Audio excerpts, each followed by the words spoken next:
আসসালামু আলাইকুম। জান্নাত আল্লাহ তাআলার দয়ার দান, এই ব্যাপারেই আজকে আমরা কিছু জানব। আল্লাহ রহমানুর রহিম, পরম করুণাময়, দয়ার আধার। বান্দার প্রতি আল্লাহর অনুগত্য ও এহসানের কোনো সীমা নেই। দুনিয়াতে মানুষ পাপাচারে লিপ্ত হয়, চরম সীমা লঙ্ঘন করে। এরপরেও আল্লাহ ছাড় দেন, তওবার জন্য সময় দেন।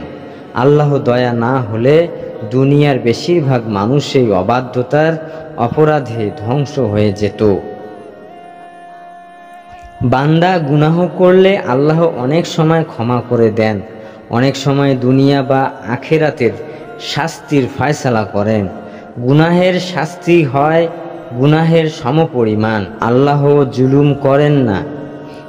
আর যদি বান্দা আল্লাহর অনুগত্য করে, নেক কাজ করে, তাহলে আল্লাহ বহু গুণ বেশি সওয়াব দান করেন। আল্লাহ তাআলা বলেন, নিশ্চয় আল্লাহ অণু পরমাণুও জুলুম করে না। আর যদি সেটি ভালো কাজ হয়, যদি তাকে দ্বিগুণ করে দেন এবং তার পক্ষ থেকে বিপুল প্রতিদান প্রদান করেন। সূরা নিসা আয়াত 40। এই আয়াতে বিপুল পরিমাণ সওয়াবের কথা বলা হয়েছে। সওয়াবের বৃদ্ধির কোনো পরিমাণ উল্লেখ করা হয়নি। অন্য দুটি আয়াত ও হাদিস থেকে বোঝা যায়, মুমিনের নেক কাজের সওয়াব কমপক্ষে 10 গুণ বাড়ে, আর আল্লাহর ইচ্ছায় তা 700 গুণেও বেশি হতে পারে। আল্লাহ তাআলা বলেন, যে সৎ কাজ নিয়ে এসেছে তার জন্য হবে তার 10 গুণ, আর যে অসৎ কাজ নিয়ে এসেছে তাকে অনুরূপেই প্রতিদান দেওয়া হবে এবং তাদের উপর জুলুম করা হবে না। সূরা আনআম আয়াত 160।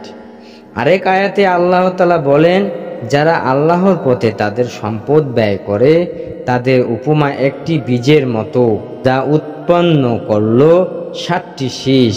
প্রতিটি শীষে রয়েছে 100 দানা।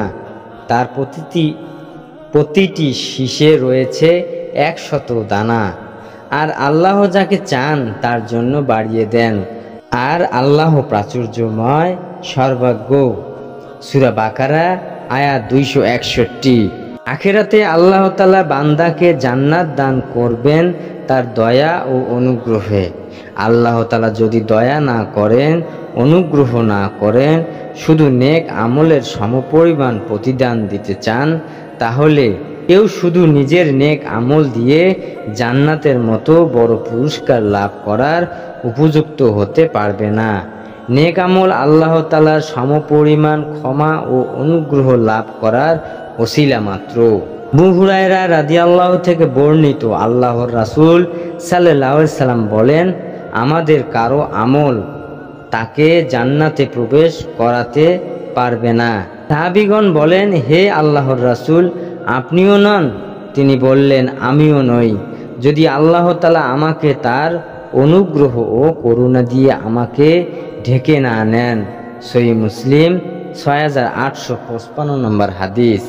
অর্থাৎ আল্লাহ তাআলা শ্রেষ্ঠ বান্দা ও রাসূল হয়েও এবং আল্লাহর ইবাদতের দিনভর নিমগ্ন থাকার পরেও আল্লাহর রাসূল সাল্লাল্লাহু আলাইহি সাল্লাম আল্লাহর ক্ষমা ও জান্নাত লাভ করতে আল্লাহ তাআলার উপর অনুগ্রহের উপর ভরসা করতেন। শুধু নিজের নেক আমলের জোরে জান্নাত পাবেন এই ধারণা করতেন না।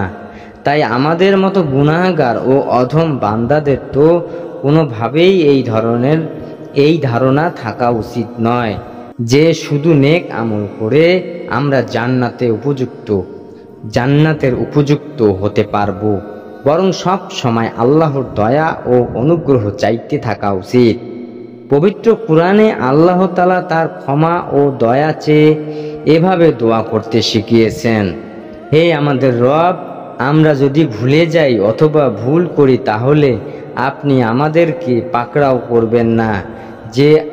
হে আমাদের রব, আমাদের উপর বোঝা চাপিয়ে দেবেন না, যেমন আমাদের পূর্ববর্তীদের উপর চাপিয়ে দিয়েছেন। হে আমাদের রব, আমাদের এমন ভার দেবেন না যা আমরা বহন করার সাধ্য আমাদের নেই। আপনি আমাদের মার্জনা করুন, আমাদের ক্ষমা করুন, আমাদের উপর দয়া করুন আপনিই আমাদের অভিভাবক। কাফের ও সম্প্রদায়ের বিরুদ্ধে আমাদের সাহায্য করুন। সূরা বাকারা আয়াত 286। জাযাকাল্লাহু খাইর।